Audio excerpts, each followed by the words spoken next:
Hello, and welcome to Andrew Broussard Watercolors. This is part 2 of painting a fast and loose version of a photograph by Mr. Ian Campbell. Now, overall, I think it's the third video in this series. The first one I had sketch, just a Conte idea, just to kind of get things in place. And then from there, I did the wet and wet and a layer over that. But I'd stopped at that point just so I could start a second painting video, do a little bit more detail and kind of tie things together. So yeah, that's where we're at now. I'm using the squirrel mop to really try to bring out the darker portions in this central part of the scene, and focusing on the Steelyard composition, where the point of interest is very close to the center and quite large. Then there's a secondary point of interest, which will be this guy on the side, which is kind of the same in tonal value or the same in color, but yeah, just smaller. Throwing out more Payne's gray. I'm using a lot of that this painting as just a quick go-to to throw in my darks.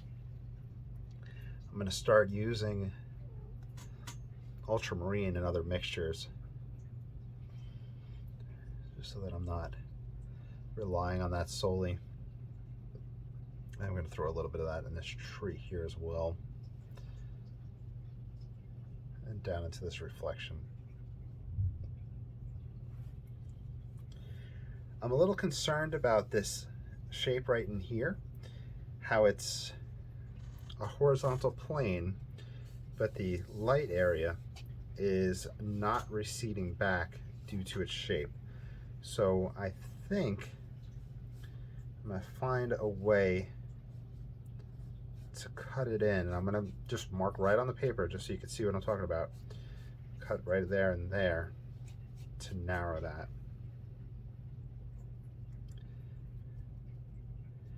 Then using the light red oxide and the ultramarine as an easy go-to purple.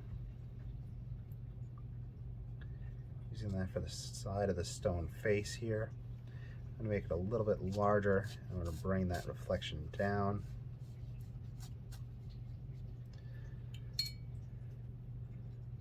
Grab a little bit of raw sienna. Bring my tree out.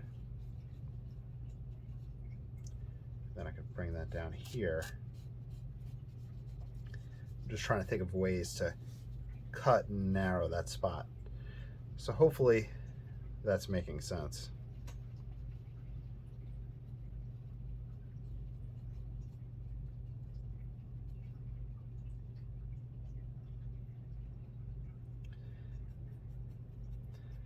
Lemon yellow, and using that and the Gouache for the pond scum.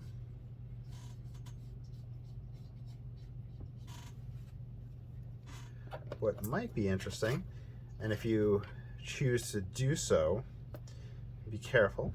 I'm going to use a razor blade to scrape that ripple right there. Now, you may like it, you may not. It's a texture to explore. But of course, be careful since you're using a razor blade. The wetter paper doesn't tear as good as drier areas.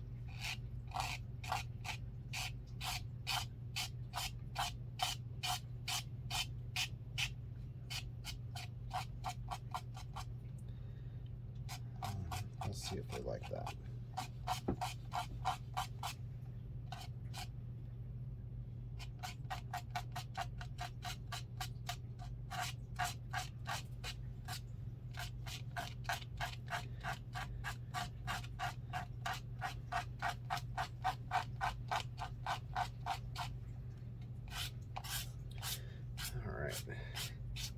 Obviously, it can't be undone when you damage the paper in this fashion. But you miss 100% of the shots you don't take. And it's all about learning and experimenting. And now that I started picking around with this, I can use it in the corner and pick in to pull out little highlights. A part of me was thinking white gouache mixed with lemon yellow for the pond scum. Might see where that leads us in a moment.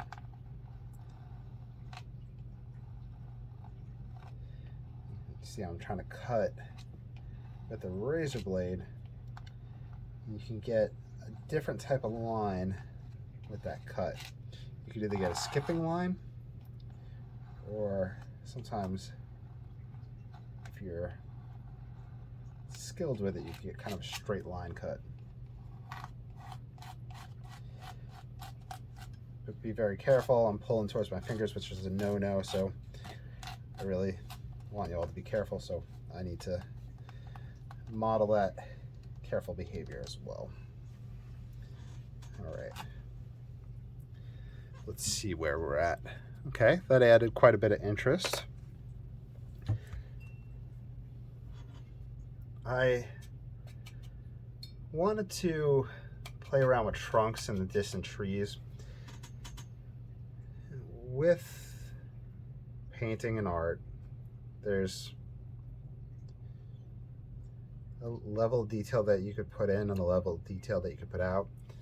This is still incredibly fast and loose. I hope it's considered fast and loose at this point, and not really that tight.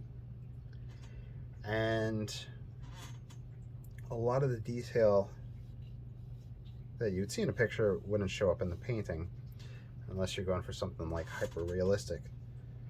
But I wanted to play around with a layer of tree trunks and branches in this far background.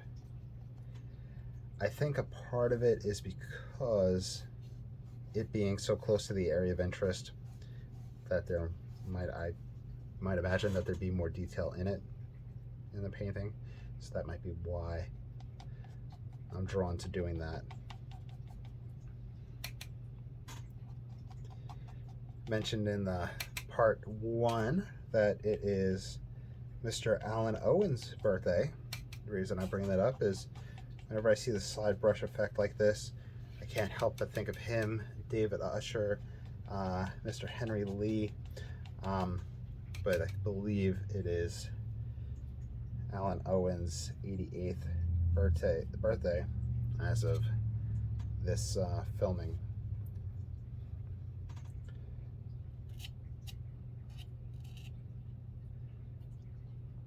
It's not much in the scene on this side, but I want to put a little bit there. If for some reason this was to go underneath a mat, the paper in actuality, so it's a quarter sheet, so 11 by 15.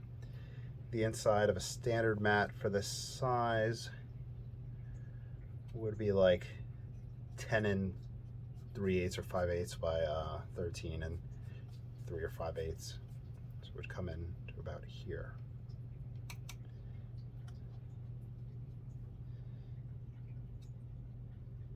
I actually do see in the photograph that there, a reflection. I might have mentioned that I'm not going to put the picture of the original on there, that I'm sure Mr. Ian would allow me, but he had shared it on landscape painter reference photos, and when I asked him permission to share it on the Ron Ranson Facebook page, he said yes, if we said we could do it as a group challenge. So I'd encourage y'all to go there and check it out, and feel free, obviously, to join in the fun. I think we might wind up doing some splattering stuff. Hammy keeps on trying to climb up into my lap and dig his claws into my thighs. Hammy, pop up here, bud. No, not my lap, dude. At the chair. Hammy, Hammy, Hammy. Hop up on this chair, Hammy.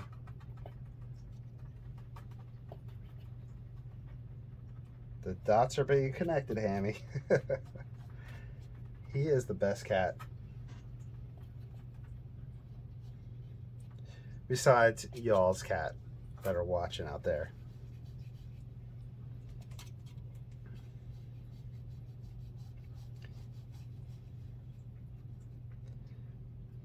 All right.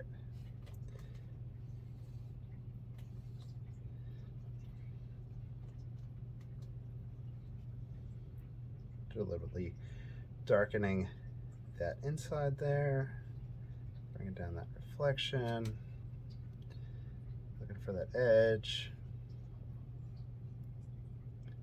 You can grab a little bit of lemon yellow.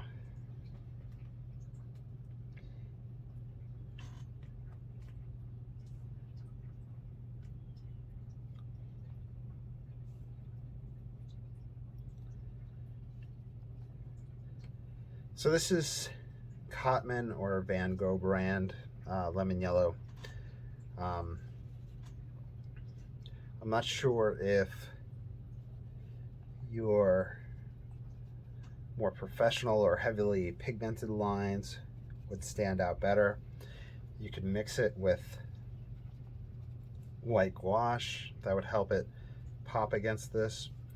You can also look at your cadmium yellow, the hues, the synthetics, and that would I think that one has more opacity than the lemon yellow. And keep in mind we're working with watercolor, and my approach is definitely not, I wouldn't say conventional.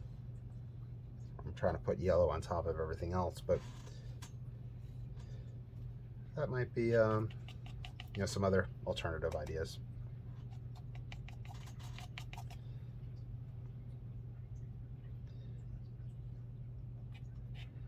I'm going to try at this point to get in some masses of lily pad pond scum. I'm curious. What I'll do is this. I'm going to grab the squirrel mop. I'm going to try to lay it on top.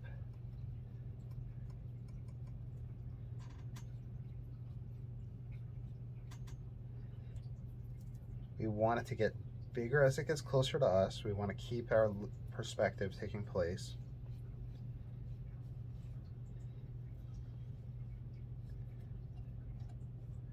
It's not something I paint very often, but I'm wondering if there's a trick or two we could figure out that would help this. So the first trick, bigger as it gets closer to us. The second trick, I'm thinking, is to grab some sort of dark, like maybe a little bit of Payne's gray.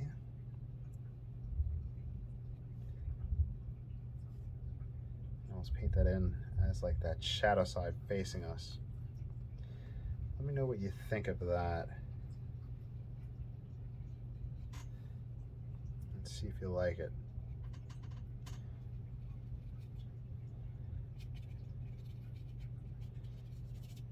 Scrub this around.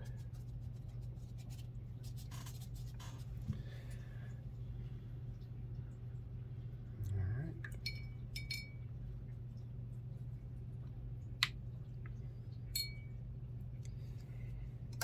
I think now I want to take the experiment in the white gouache direction.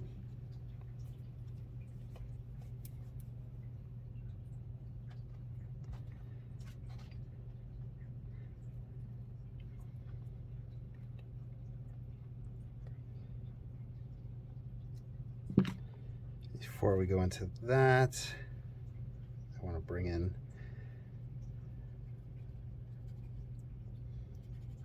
this location. I feel like I'm scrubbing pigment off at this point. So avoid that. All right. Okay, so white gouache.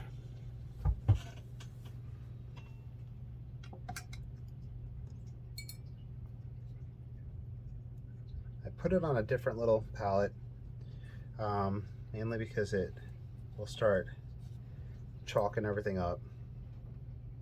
And the way I refer to it is that it contaminates all of the palette. So I just work on it with something else. But the pure white might be a little too much, so I'll try to pick up some other pigment with this. Grab some ultramarine blue, some light red oxide, or light purple, which then mixes in over here. So we have that light purple gray. And hopefully that will be our way to go. Bless you, Hammy.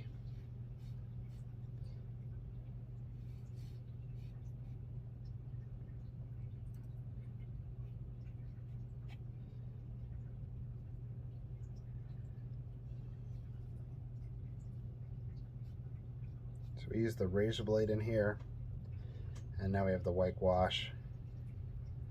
Hopefully you can see the difference between those two.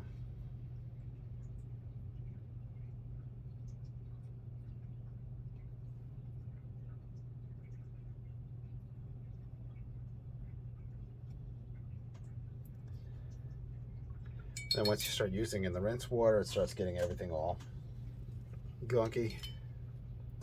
So let's grab a bit of white gouache on here. Just splatter.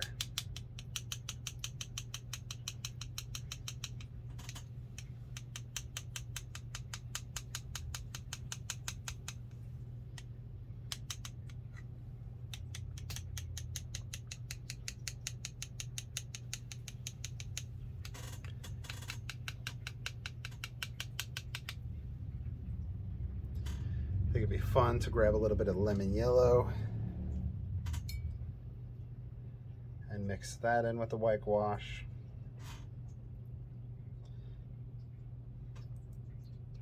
Let's see if I can splatter off of this.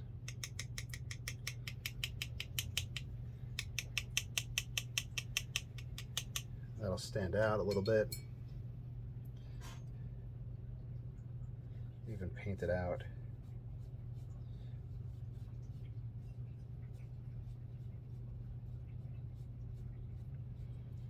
You can kind of see the difference there, the lemon yellow mixed in with the white gouache. If anything, it's just a demonstration.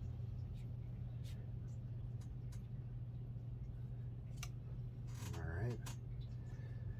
Let's see. Sometimes when you're looking for what to do, it means you're done.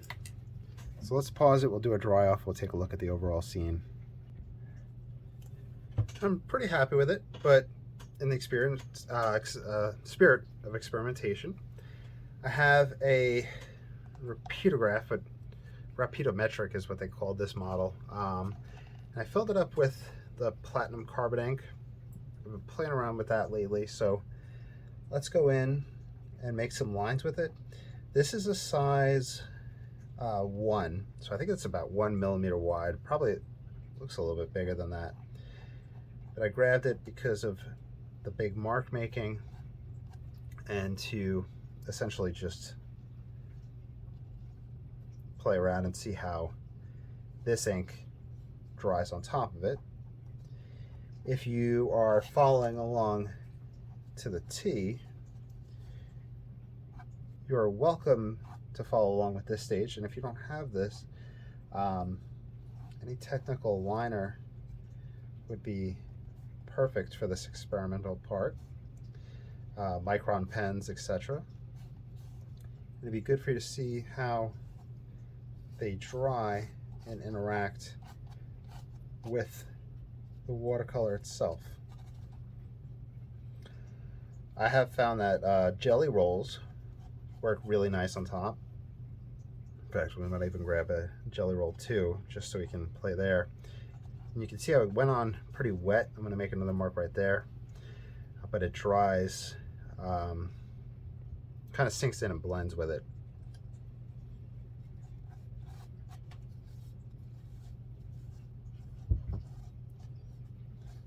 I really don't use pen that much on top. Hammy, I'm going to play with you in a bit, and we're going to get so many treats.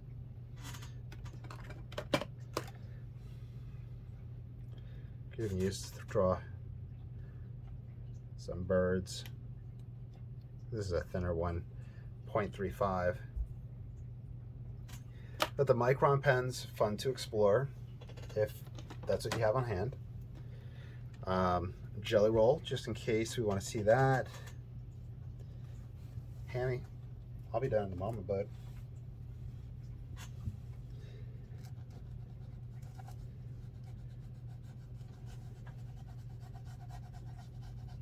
It's going on relatively light too.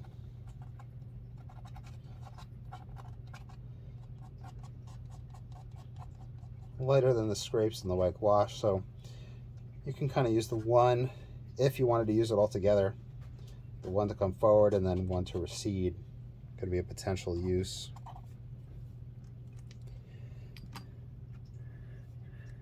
And since we are now just going at it, let's grab the bleed proof white. Let's wash this off.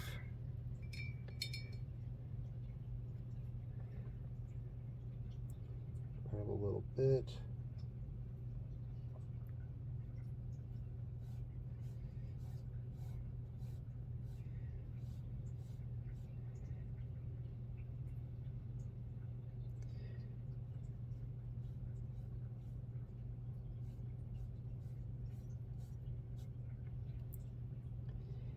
So we have experimented with almost everything here.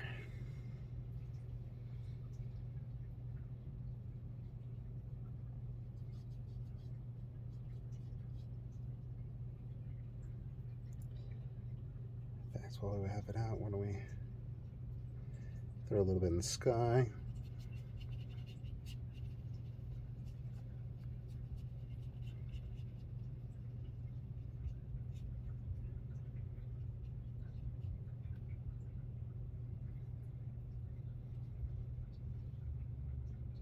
Whole bunch of fun stuff.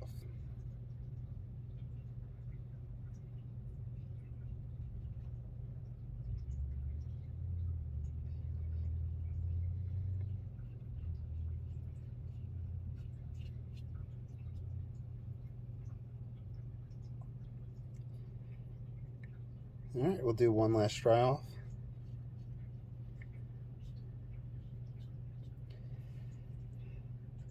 And of course, if you enjoyed this, if you enjoy this content, liking and subscribing really helps out. And if you want to support this channel, a whole bunch of links down below. Thank you for everybody on the Patreon and those of you that submit through the super thanks and the super compliments. It really helps this channel grow. I really appreciate it. We'll do that last dry off. All right, and we'll sign it, and I'll sign it with the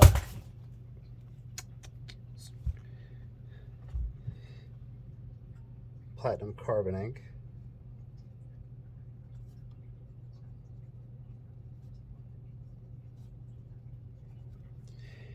And we'll leave it at that.